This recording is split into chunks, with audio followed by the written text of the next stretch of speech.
নমস্কার বন্ধুরা, গল্পবন্ধন ইউটিউব চ্যানেলে তোমাদের সবাইকে স্বাগত। আজকের গল্পটি সত্যিকারের বন্ধুত্ব আর অতিরিক্ত লোভের শাস্তি নিয়ে। গল্পটি ছোট, কিন্তু এর শিক্ষা খুব বড়। আজকের গল্পের নাম বানর, কুমির আর লোভ। একটি নদীর ধারে একটি বড় গাছে থাকতো এক চতুর বানর। নদীর জলে থাকতো তার বন্ধু এক কুমির। তারা দুজনে খুব ভালো বন্ধু।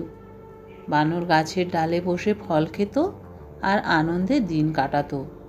কুমির নদীতে সাঁতার কাটত আর মাঝে মাঝে বানরের সঙ্গে গল্প করতে গাছের কাছে আসতো। প্রতিদিন তারা একসঙ্গে গল্প করত, হাসতো আর সময় কাটাতো। একদিন সেখানে এক শিকারী এলো। সে বানরটিকে ধরার জন্য জাল পেতে ফেলল। কিছুক্ষণের মধ্যেই বানর জালে আটকা পড়ল।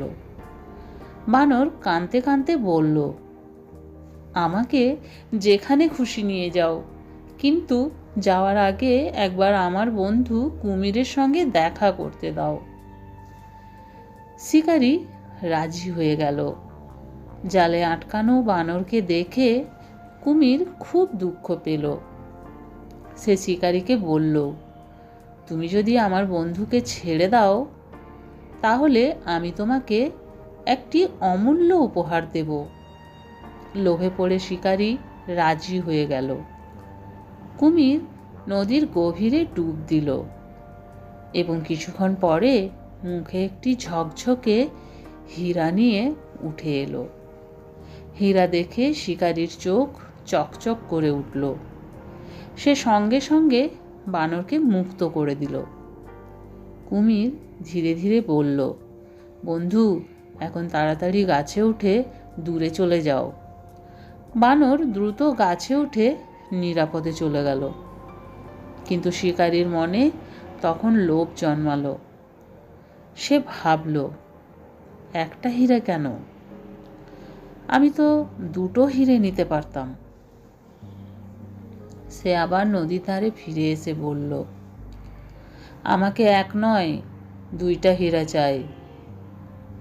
কুমির শিকারীর খারাপ উদ্দেশ্য বুঝে গেল। সে শান্তভাবে বলল, ঠিক আছে, দ্বিতীয় হীরাটাও দেব, কিন্তু তার আগে আগের হীরাটা আমাকে ফেরত দাও, তবেই তার জোড়া এনে দিতে পারবো।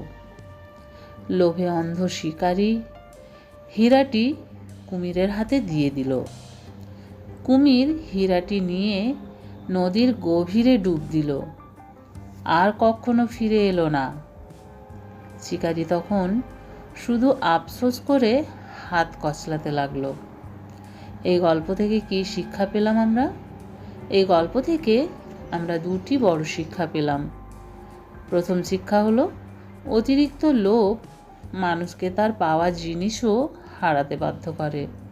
আর দ্বিতীয় শিক্ষা, সত্যিকারের বন্ধু সেই যে বিপদের সময় পাশে দাঁড়ায়।